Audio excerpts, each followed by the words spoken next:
What's good, YouTube? And welcome to the house. It has been such a long time since I've seen such a huge community reaction to the reveal of a deck like Mr. Rune. The Rune deck has amazing artwork. Everything's like an instant fusion if you're giving up your battle phase, which some decks gladly will do that for the resource that it is. You have deck out by banishing, and this can be played as an engine or a deck, which is really crucial when looking at deck building sets right now. Grand Creators is doing pretty nicely for itself because it has a deck that can also be played as an engine and then some decent collector rares, and that's the other magic that has to happen. But this set also has an upped MSRP. That's why I'm bringing it up on Market Watch. Gamer's Choice has the pre-sales up now. Early bird at $6.99, nice, but only for 24 hours. They really think the set is going to go off, so they're only offering this early bird special for this day until tomorrow, and with code What's Good 5 for 5% off, you of course can make it cheaper and support the channel directly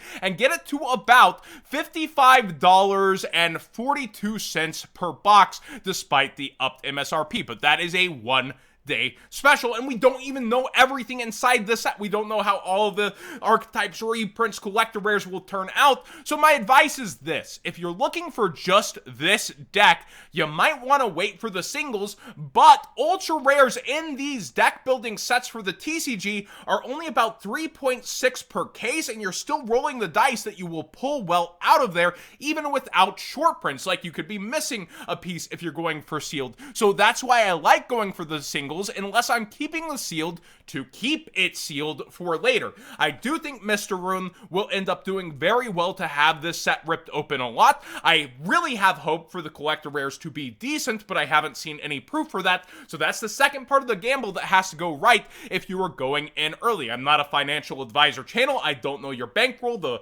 risk you can mitigate, your opportunity cost that you would give up to go in on this product, but I kind of do like it for a deck building set like I did with Grand Creators, mainly thanks to this being able to play as not just a deck, but an engine, have mass appeal, a bit of ease to the strategy, and I do think that this will turn out very well if we get some good collector rares behind it, and they've only really proved they can do that with the, world premiere set where the TCG office gets more of a say in those collector rares.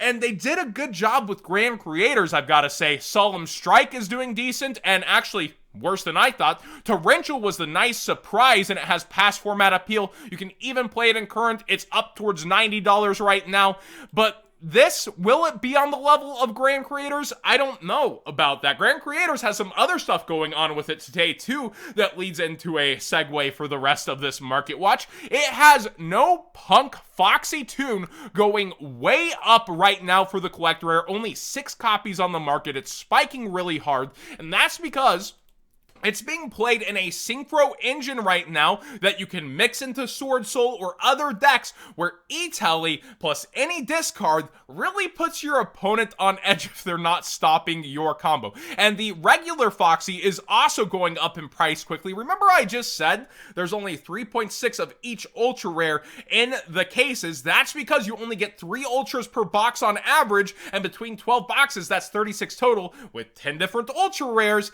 That means you only see an average of 3.6 Foxy Tune per case. I would think about getting this if you are interested in it sooner than later, even though it's going up right now at just $8. Because at first when I read this, I was like, wow, that's overhyped. You have to pay so much cost, especially if you hard draw it, all that stuff. So this card reads, you can tribute a punk monster, special summon this card from your hand. You can send this card from your hand or field to the graveyard, though. Send the 1 card from your hand to the graveyard, and if you do, special summon a punk monster from your deck, except a level 8 monster. Really, essentially, you're able to go with E-Tele, though, into a crazy line of the engine. You have Z Ammon, which allows you to get any punk from your deck, any punk monster, by paying 600 life points, and that's not like an on-summon effect, so you can E-Tele, you can wait, you can bait things, or you can use her immediately. She's also a tuner, which allows you to go into Hulk combos and all sorts of crazy things. So I do think that this engine has a lot behind it, because you can start with E-Tele, which you're pretty easy to play E-Tellies now, ain't ya? And going into E-Telly and the different engines, it's a lot more resilient than I gave it initial credit for. I feel like a lot of people slept on Punk. I was calling it a worse way to synchro summon versus what was already out there, and I feel like I did not give this enough credit. Also, being the level and beast, maybe some small world potential in there for later to talk about. But Mecha Phantom Beast Auroradon, before Player Brain gets us in trouble, is also spiking up very heavily because of this. You're going into Hulk engines. You're able to play the Deskbot, of course, in the deck as well. It's a minimalistic brick to end up adding in the deck, and you haven't even normal summoned if you started with the E-Telly, by the way. Copies going down, sales rates going up, and prices going up on the Deskbot once again. Man, it's been a while since I've seen that much Hulk hype. And Hulk himself was hyped after the Forbidden and Limited list reveal. Hulk got bought out, he shot up in price, and now he's really starting to settle around that $65 mark for the Ultra, while the Ultimate is falling back down after its buyout towards around 115, 120, depending on the kind of seller you're wanting to go. Top-rated seller, people with troubled feedback. It really depends what people want to deal with, right? So at the top-rated sellers, it begins at 130. Another card I might suggest, though, seeing all this synchro hype, is Baroness. Baroness is doing really well for herself in terms of sales rates, but not the greatest in terms of prices. Starts around $82, you see it go up towards $85 relatively quickly, yet the sales rates really tell a different story. So many Baroness end up selling every single day. I would think about getting this sooner than later. Of course, using that TCG player link in the description down below, costing you nothing extra to support the channel directly for the cards you'd already be buying. It feels like Baroness has kind of hit the bottom out. People were starting to go, okay, Phantom Knights are the new wave, we're going for this, but Synchro's getting so much attention and hype, and people actually going after them. This might see a bit of a resurgence back to those triple digits. Now, speaking once again of pre-sales over on Gamer's Choice, I actually meant to have up the Tactical Masters for this segue, but we always do it live, fresh, never frozen content, editing done cheap. With Tactical Masters and the deck out mill strategy, Needleworm, the old school mill stuff, has been targeted. I don't think this is going to take off, but look at the sales rates. I don't think people are, oh, we're ducking people out. Remember this, remember that, remember Empty Jar. Empty Jar could be a mixed strategy with it, of course, but I don't know about Needleworm. I would think more like Trickstars, Trickstar Reincarnation, stuff like that. But we do see this getting bought out on first editions and starting to shoot up in price. Just crazy. Invader of Darkness came up in the Discord. If you see this one go up, IOC is iconic, but the secret rare sure isn't. The first edition is not moving currently. He's a floodgate against any quick play. Again, I don't think I would be suggesting this as the way to deal with that deck, but some people are talking about it. It's getting no traction. I personally would ignore and not try to hype it, but again, since the conversations are happening, I do want to bring it up. Dark Magician, the Battle of Chaos special. Good old DM era selling point is not selling too hot in terms of price. It's going down continuously. Remember, they were trying to list it at $550. Gamer's Choice had it at $450. I said, I don't even know if it's good to get right now. I think I would hold off and see what happens, but anything could happen week one.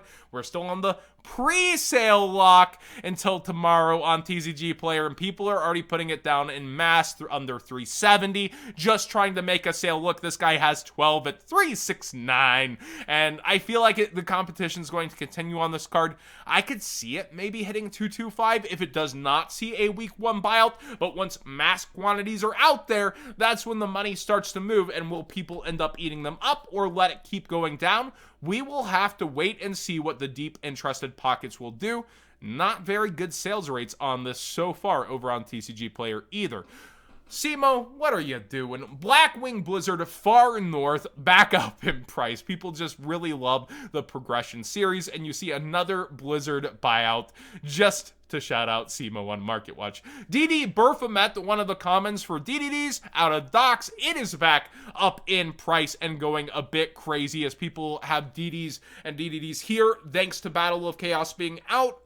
I do think that it's a really underestimated deck, but like Drytron, a very specific deck where people are torturing themselves versus certain hand traps and stoppages to be able to continue up and play. But the deck is a lot more resilient now. we'll wait and see for the actual results, but a lot of DDD cards and DD cards are up in price for certain quantities or versions, so you do want to keep an eye out on those. Thanks for watching today's Market Watch. What do you think of Tactical Masters personally at this juncture? I think we really should be waiting to see what collector rares are if you're going to roll the dice, but I do think this is also one that could sell out very, very fast depending on what collector rares get announced. So the early bird specials, they do make me pause, especially with how great Grand Creators actually turned out and is continuing to gain steam and traction past what people initially looked at it for.